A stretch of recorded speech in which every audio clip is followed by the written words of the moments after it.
तो गुरु लोग मूवी की शुरुआत में हम एक फैमिली को देखते हैं और उसके हेड अचीरो को भी देखते हैं, जिन्होंने अपनी सारी मेहनत से एक घर को बनाया था। लेकिन अचीरो की फैमिली को इस बात की बिल्कुल भी कदर नहीं होती है। वे अचीरो को बिल्कुल ही फिजूल और पागल समझते हैं। हालांकि अचीरो सारा दिन उनके लिए बहुत ज्यादा मेहनत किया करते थे, लेकिन वो लोग अचीरो की जरा भी इज्जत और कदर नहीं किया करते थे। अचीरो के बच्चों को उसको अपना डैड मानते हुए भी शर्म आती थी। उनका ये कहना था कि अचीरो ने अपनी लाइफ में घंटा कुछ नहीं उखाड़ा है और ना ही कुछ बनाया है, और इसी वजह से वे उनकी कोई भी जरूरतों को पूरी नहीं कर पाए। इन सब के कारण अचीरो बहुत ज्यादा डरपोक भी थे, लेकिन उनकी फैमिली को ये बात समझ में नहीं आ रही थी कि अचीरो अब बूढ़े हो चुके हैं और उनके काम करने की उम्र अब खत्म हो गई है और अब काम करने की बारी उनकी नहीं बल्कि उनके बच्चों की है। लेकिन अचीरो के बच्चे अपनी जिम्मेदारियों को नहीं समझ रहे थे और सारा इल्जाम अपने फादर पर डाल दिया करते थे। लेकिन इतना सब कुछ होने के बावजूद वे बहुत ज्यादा मेहनत किया करते थे और फैमिली होने के बावजूद भी वो अकेले थे और वो बहुत सीधे साधे इंसान थे।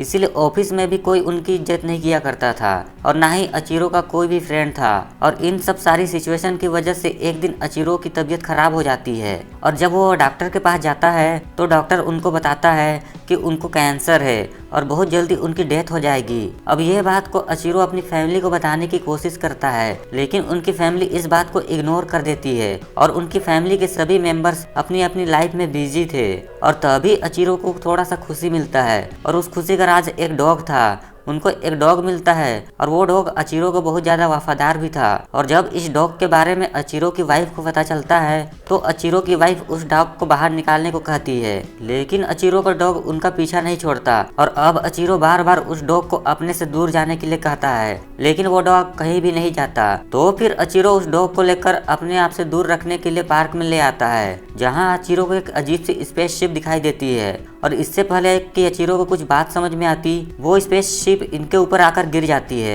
और तभी अचीरो की डेथ हो जाती है। और इसके बाद हम अचीरो के दिमाग में एक फ्लैशबैक को चलते हुए देखते हैं और तब देखते ही देखते अचीरो दोबारा से जिंदा हो जाता है और वो उस डॉग को लेकर अपने घर वापस आ जाता है। अब उन्हें घर आने के बाद सब चीजें बहुत ही अजीब लग रही थी और वो काम जो उससे नहीं होता था अब वो उस काम को भी कर रहा था और उन्हें अपनी बॉडी के अंदर से एक अजीब सी पावर महसूस होती है। और तभी वो अपने हाथ को देखने लगता है, तभी उनके एक फिंगर की एक नेल खुल जाती है और उसमें हम यूएसबी पिंस को देखते हैं। और फिर जब वो अपने गले को टच करता है तो उसका पूरा फेस खुल जाता है और देखते ही देखते उनके दोनों बाजू भी खुल जाते हैं। अब वो यहाँ पर सारी बात को समझ जाता है, यानी कि उस क्रैश लैंडिंग की वजह से ये सब कुछ उनके साथ हुआ था और अब वो एक इंसान की शक्ल में टर्मिनेटर मशीन बन गया था। और उनके साथ ही हीरो नाम का लड़का जो कि उस वक्त पार्क में मौजूद था, वो भी अचीरो की तरह एक मशीन बन जाता है। लेकिन हीरो जल्द ही इस टेक्नोलॉजी को समझ जाता है और जल्द ही उसमें एक्सपर्ट भी हो जाता है, इवन कि उसका अपनी पावर पर पूरी तरह से कंट्रोल हो जाता है। हीरो अपनी फिंगर से शूट भी कर सकता था और वो किसी भी इलेक्ट्रॉनिक डिवाइस को अच्छे तरीके से कंट्रोल भी कर सकता था। और अब वो अपने पावर्स के बारे में अपने फ्रेंड को बता देता है। और यहाँ पर अगर बात हीरो की जाए तो एक अकेला रहने वाला इंसान था। उसकी फैमिली में सिर्फ उसकी माँ थी और उसके फादर पैसों के लिए किसी और के पास चले गए थे। अब इसीलिए हीरो अपनी मदर को हमेशा खुश देखना चाहता था, लेकिन हीरो की फाइनेंशियल कंडीशन बहुत ज्यादा खराब थी और वो चाहकर भी अपनी माँ के लिए कुछ भी नहीं कर सकता था। और इसी सोच में वो हर वक्त दुखी रहता था और जब हीरो किसी दूसरी फैमिली को खुश देखता था तो उसे गुस्सा आ जाता था। वो इस बात से जेलियस होता था। उधर दूसरी तरफ हम आज हीरो को देखते हैं, जिनको वो अपनी पावर्स के बारे में पता चल गया था। वो देखते ही देखते वो एक कबूतर को बहुत जल्दी हील कर देता है और तभी अचीरो को रोने की आवाज सुनाई देती है। और जब वो उस आवाज का पीछा करता है तो वो एक हॉस्पिटल के पास पहुंच जाता है। वहां पर आकर वो देखता है कि एक औरत का बेटा मरने वाला होता है। तभी अचीरो अपनी पावर्स का यूज करके उसके बेटे को ठीक कर देता है और उस औरत का बेटा बिल्कुल ठीक हो जाता है। अब अचीरो इस बात को सोच लेते हैं कि वो इस पावर्स का यूज करेंगे और लोगों की हेल्प करेंगे।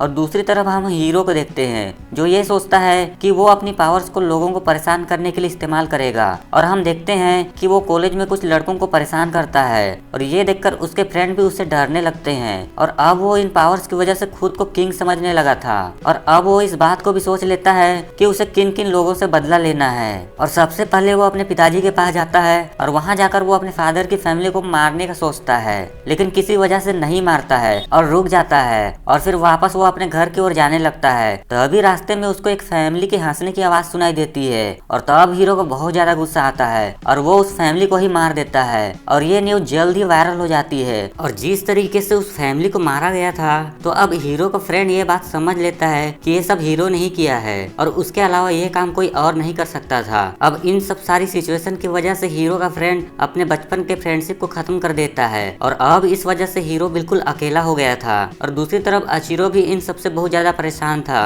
और वो परेशानी की वजह से ऑफिस का काम सही तरीके से नहीं कर पा रहे थे और वो अपनी जॉब को बचाने के लिए अपने बॉस के सामने बहुत ज्यादा रिक्वेस्ट करता है। और फिर इसके बाद अचीरो वापस अपने घर आ जाता है। घर जाकर अचीरो की वाइफ उसको बताती है कि उनका बेटा अब कॉलेज नहीं जाना चाहता है और उनकी बेटी कॉलेज को चेंज करना चाहती है। और अचीरो को यहाँ पर सबसे शॉकिंग बात ये पता चलती है कि उसकी वाइफ का किसी और के साथ अफेयर है, लेकिन बेचारा यहाँ पर भी कुछ नहीं कहता है। उल्टा वो कहता है कि सबको अपनी लाइफ गुजारने का हक है और जो जैसा चाहे अपनी लाइफ को गुजार सकता है। इसके बाद वो अपने बेटे को कहते हैं कि वो लोगों से ना डरे और वो अपनी बेटी से भी कहते हैं कि वो अपना करियर आर्ट्स में बना सकती है। और अब सारी विशेष पूरी होने के बावजूद इनकी फैमिली सारी गलती उसी के ऊपर निकालती है और अब दुखी होकर वो एक कोने में बैठ जाता है। तभी उसको एक आदमी की रोने की आवाज सुनाई देती है और वो आवाज हीरो के फ्रेंड का था और वो हीरो की गलतियों की वजह से बहुत ज्यादा परेशान था क्योंकि उसका फ्रेंड एक गलत रास्ते पर चल रहा था।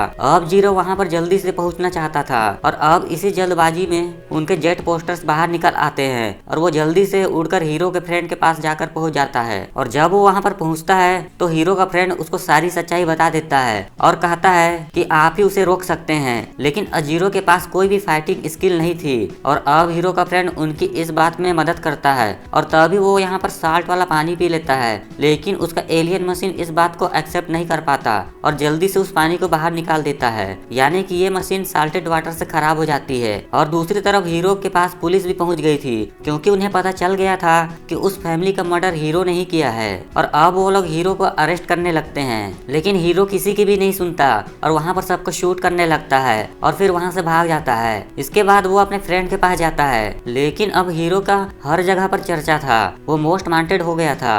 अब इन सब की वजह से हीरो की माँ को सभी लोग भला बुरा कहते हैं, जिसके कारण वो काफी ज्यादा दुखी हो जाती है और सुसाइड कर लेती है। और जब ये बात हीरो को पता चलता है तो उसे और ज्यादा गुस्सा आ जाता है और जो लोग भी उसके खिलाफ बोले थे अब वो उन सबको अपना शिकार बना लेता है। वो उन सबकी डिवाइसेस को हैक कर लेता है और सबको मारने लगता है। लेकिन अब अजीरो को ये बात पता चल गई थी कि इन सबके पीछे हीरो का हाथ है और वो अपनी फैमिली को सभी डिवाइसेस से दूर रहने को कहता है, लेकिन उनकी फैमिली में कोई भी उनकी बात को नहीं सुनता था। और दूसरी तरफ हीरो लोगों को किसी और तरह से मारने की प्लानिंग कर रहा होता है और तभी वहाँ पर उसकी फ्रेंड आती है जिसको ये बात पता था कि इन सब के पीछे हीरो का हाथ है, लेकिन फिर भी वो हीरो का साथ देती है। उसको इस बात पर यकीन था कि हीरो जल्दी ही ठीक हो जाएगा और सब कुछ पहले की तरह नॉर्मल हो जाएगा। अब हीरो भी बहुत ज्यादा इमोशनल हो जाता है और अब इसीलिए वो इस बात को डिसाइड करता है कि आज के बाद वो किसी को भी नहीं मारेगा। और तभी वहाँ पर पुलिस आ जाती है और हीरो पर फायरिंग करने लगती है। और अब यहाँ पर हीरो अपनी फिक्र बिल्कुल नहीं करता क्योंकि उसको कुछ भी नहीं हो सकता था। उसको सबसे ज्यादा फिक्र अपनी फ्रेंड की थी क्योंकि अगर उसको गोली लगती तो वो मारी जाती। और हीरो अपनी फ्रेंड को बचाने की बहुत ज्यादा कोशिश करता है, लेकिन फिर भी उसे गोलियां लग जाती है और वो मर जाती है। और अब यहाँ पर उसे बहुत ज्यादा गुस्सा आता है। वो इस बात को डिसाइड करता है कि अब वो पूरी दुनिया को खत्म कर देगा। और अब वहाँ पर जितनी भी स्क्रीन्स थी like building screen, monitor screen और फोन की स्क्रीन, वो सबको हैक कर लेता है और इसी तरीके से वो सभी को मारने लगता है। और अब इस वजह से सिटी में हलचल मच जाती है और सब लोग इधर उधर भागने लगते हैं। और दूसरी तरफ वो लोग जो सर्वाइवर्स थे उनको ये बातें मजाक लग रही थी, जिनमें अजीरो के बच्चे भी शामिल थे। और अब अजीरो भी हीरो के फ्रेंड की मदद से सभी स्क्रीन्स को हैक कर लेता है और सबको एक मैसेज पहुंचाता है कि सब लोग अपने इलेक्ट्रॉनिक डिवाइसेस से दूर रहें। और अब सब लोग अपने इलेक्ट्रॉनिक डिवाइसेस से खुद को दूर कर लेते हैं। अब ये करने से लोगों की डेथ रेट कम हो जाती है। और अब हीरो भी अपने वेपन्स का यूज करने लगता है। वो शहर के सभी बिल्डिंग्स पर मिसाइल फायर करने लगता है और ये सब देखकर अजीरो हीरो के पास जाता है और उससे लड़ने लगता है। इन दोनों में बहुत ज्यादा फाइट होती है, लेकिन रास्ते में हीरो एक हेलीकॉप्टर के पायलट को गिराने की कोशिश करता है,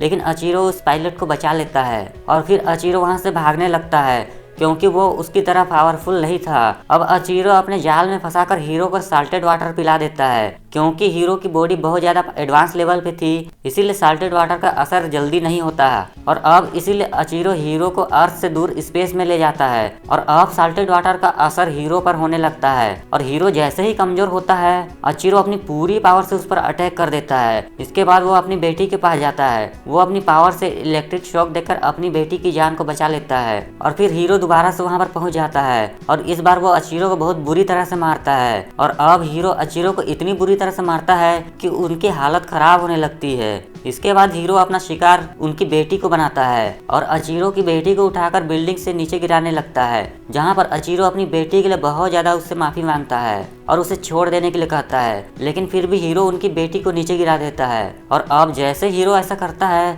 तो अचीरो के अंदर एक अलग किस्म की पावर डेवलप होने लगती है और वो अपनी पूरी पावर से हीरो को मार देता है और इसके बाद वो अपनी बेटी को भी बचा लेता है। इन सब के बाद सिटी में फिर से सुकून आ जाता है और अब अचीरो के घर में सभी लोग उनकी इज्जत करने लगते हैं। और मूवी के पोस्ट क्रेडिट सीन में हमें दिखाया जाता है कि हीरो अभी भी जिंदा है और इसके बाद मूवी यहीं पर खत्म हो जाती है। और आज के वीडियो में सिर्फ इतना ही। आशा करता हूँ दोस्तों आपको मेरा एक्सप्लेनेशन पसंद आया होगा। अगर हाँ तो प्लीज़ इस वीडियो को लाइक और चैनल को सब्सक्राइब कर दीजिए। मैं मिलता हूँ आपको नेक्स्ट एक्सप्लेनेशन वीडियो पर। तब तक के लिए बाय।